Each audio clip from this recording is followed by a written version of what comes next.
Let's talk about the reticular activating system. We all have one. It is a bunch of neurons in your brain stem, at the back of your head here, okay? That's about as sciencey as I'm going to get with it. I'm going to explain it to you through the lens of mindset and how your R.A.S, we're going to call it an R.A.S from now on because reticular activating system is a fucking long word. So your R.A.S is actually determining what you filter in your life. So every second, your brain is taking in millions and millions and millions and millions of pieces of information from everything that you see. So everything that you see. Not everything that you notice or everything that you remember, it's everything that is there to notice. Your brain is taking in that information. Smells, sights, visuals, feelings, conversations, environment, everything. There's millions of bits of information. Now, if you were to store all of that and keep it all, you would be extremely fucking overwhelmed. So when you go to sleep at night, your R.A.S, your reticular activating system, decides what it keeps and what it doesn't keep. It might distort it, it might delete it altogether and be like, that's not important, or it might generalize it. So that's why you can have two people that were at the same event, the same experience, and they'll have two different experiences because their brain has generalized it, deleted bits, stored some things and things like that. So your R.A.S is actually a huge part of your mindset and your belief systems. So how does it know what to delete? It's actually got that information from you. It is from what you tell it is important. So for example, if you're going around life and you're saying things like, I'm shit, I can't, life's hard, I'm not good enough, I can't trust anyone, I don't have any friends, I hate my partner's a dickhead, whatever it is that you're constantly telling to yourself, just know that your mind is always listening. And your reticular activating system, when you go to bed at night, is filtering through all of those millions and millions and millions and millions of pieces of information. Now, I said a second. It is taking in millions of bits of information a second. It is almost incomprehensible just how much information it's taking in. And it deems what is worthy enough to keep and what to delete by what you tell it. So all those things that you're saying to yourself of I'm not good enough, I can't trust people, I'm not worthy, anything like that. That's the things that it decides, this must be important, guys, because she keeps saying it over and over again. So let's not delete anything that proves that right. So this is why changing your beliefs in the mindset work that we do in coaching is so important. Really, really important. And this is just a little bit of an informational video for you to make sense of why it is important to start changing the way that you talk to yourself and about yourself. Because you are training your brain on what to delete and what to keep when you go to sleep at night. So give you a little bit more of a low-key version of this. For example, anyone on here who's listening who has fallen pregnant, you will know that before you fall pregnant for the first time, you may not notice all the pregnant people that are around. You won't notice the prams, the car seats, the baby food, the bottles and all the things, all the baby things. As soon as you find out you're pregnant, this freaking weird thing happens where your brain goes, ding, ding, ding, this is very important information. We're now learning this for the first time. Babies, pregnancy, birth, all those things are really important. So the next time you go to the shops, all of a sudden you may notice 40 pregnant women. And you're like, okay, is there been a fucking baby boom that I don't know about? Am I part of some mass fucking pregnancy that went on? Nah, babe, the pregnant people were always there. Your brain just decided it wasn't important, so it deleted it every night when you went to sleep. It happens, another really common one that you may relate to is when you're buying a new car. So maybe it might be you're looking to buy a red car. Or maybe it's a certain car in particular. You want to buy a Nissan. And you start doing the research, you decide that that's what you want, you start looking at them online. All of a sudden, when you're driving to work, you notice all the freaking Nissans out on the road or all the red cars out on the road.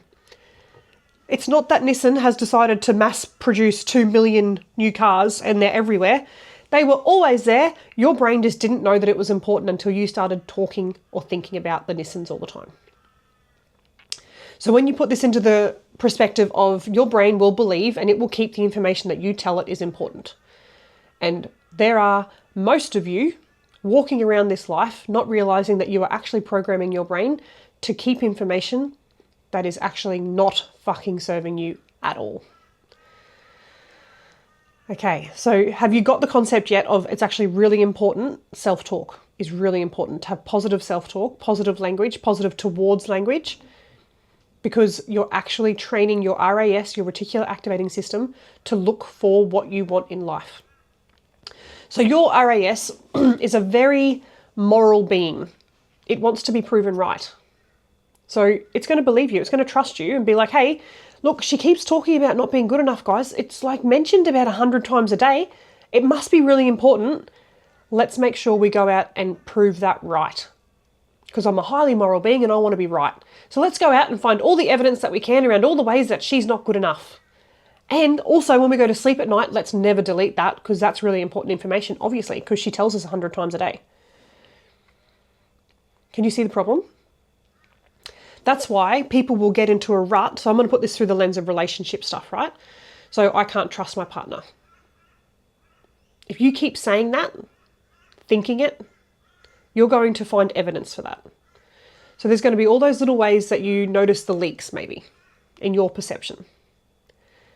In reality, those leaks aren't even really happening. You may have a super trustworthy, loyal, beautiful partner that you're unable to see because you are running an old belief that you keep telling yourself. And let's be real, that belief started long before you even met this partner. That shit started when you were in your childhood. For shizzle my nizzle. We know that for a fact. Those beliefs of, I can't trust anyone, I'm not lovable, anything like that. Usually 0 to 7 years old. So don't even come at me with, oh, I trusted before I met my last partner that cheated on me. Bullshit. What'd your parents do to you? When was the first time that you decided you couldn't trust anyone? When was the first time you had hurt and it led you to believe, fuck it, I can't trust anyone, I can't rely on anyone? That's where it really comes from. And you've been running that belief for so long that now your R.A.S is extremely good at finding all the evidence to prove that. So can you see the importance of amazing self-talk? So as you start to learn this and you get to start living your life this way and realizing, shit, I've got to be really careful what I say to myself when no one's listening, because my brain's always listening and I want to have some positivity in my life. So when you first start this, it may very well feel like you are faking it till you make it. Because when you first introduce a new belief, if you're just going to start repeating it in your head like a mantra, like I'm worthy, I'm worthy, I'm worthy, I'm good enough, I'm good enough. Oh, I love that my camera follows me. Woo! Back on track. Okay, so you start running a new belief of I'm good enough, I am worthy, I am lovable, I can trust people, I am trustworthy, I have a trustworthy partner. When you first start saying that, it will feel like, oh, what the fuck? This is not real. Is that true? I don't know. Your brain's going to go, Because your R.A.S is like, hang on, guys. We've got a whole new belief being fired up right now. What's going on? We've got this old one. It's been said 1 squillion times over the last 20 years. I don't know. This one time that she said it right now, is that important? Don't know. Might need to hear it a bit more. Might need to hear it a few more times before we decide this is important. We are going to refrain from deleting any of that information and data during the day that we gather. So when she goes to sleep at night, let's start keeping all that information about all the ways that she is worthy, that she is good enough, that she can trust people. So you have to start saying it a few times. The first time you say it, your brain's going to go, nah, delete that, not important, never heard that before. So it's going to feel a little bit like fake it till you make it. Keep going. There are some coaches that'll tell you, oh, I fucking hate fake it till you make it. I call bullshit on that. I fucking love fake it till you make it, because you are learning right now. And it is totally okay if it feels awkward and weird and glitchy as fuck at the start. It's meant to. It's a whole new way of thinking. It is a whole new way of being. It is a whole new way for your R.A.S to be functioning. Do you think you're just going to click your fingers and after 20 years of shit self-talk, it's going to feel amazing? It's going to be all brand new. It doesn't work like that. So if it feels like fake it till you make it at the start, good. Be committed to yourself and your mindset and change. Have consistency and commitment and keep going with that. So I want you to really have a little bit of self-discovery right now on what are the things that you continually say to yourself. And some of these will be really sneaky. There'll be deep, dark, shadowy shit that you don't even realize is on repeat like a broken record in your brain. So for a woman, if you're listening to this, I want you to talk to yourself. I want you to think about what you say to yourself when you're standing in front of a mirror naked. What comes up for you? If you're one of these people that's like, damn, I'm fine.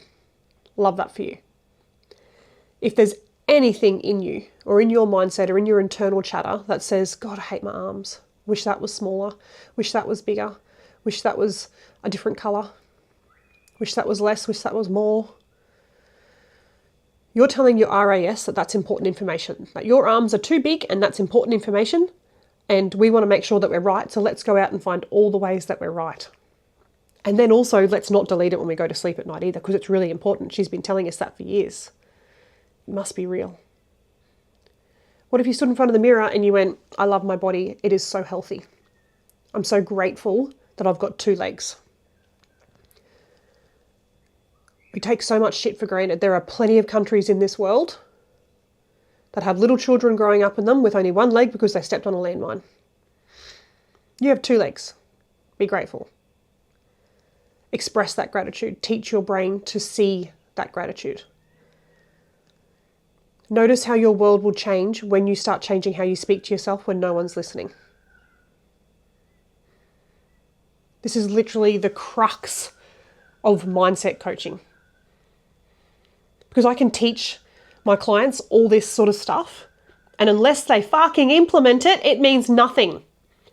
So teaching it is like on this YouTube right now, if you're not a client of mine, all you're doing right now is you're conceptualizing it, you're learning it. It's staying up in here. Move it down into your body through action, through the doing, and actually start to practice this in real life continuously in lots of different ways, and move yourself into a much higher way of living where there is way more joy, happiness, contentment, fulfillment, pleasure, purpose. Have I said happiness? That's what we're all looking for. Happiness. We just want to be happy. People are out there looking for the meaning of life. What if the meaning of life is simply to be happy? To spread happiness, to spread love. What if the way that you do that is actually by training your brain, by telling it what's important?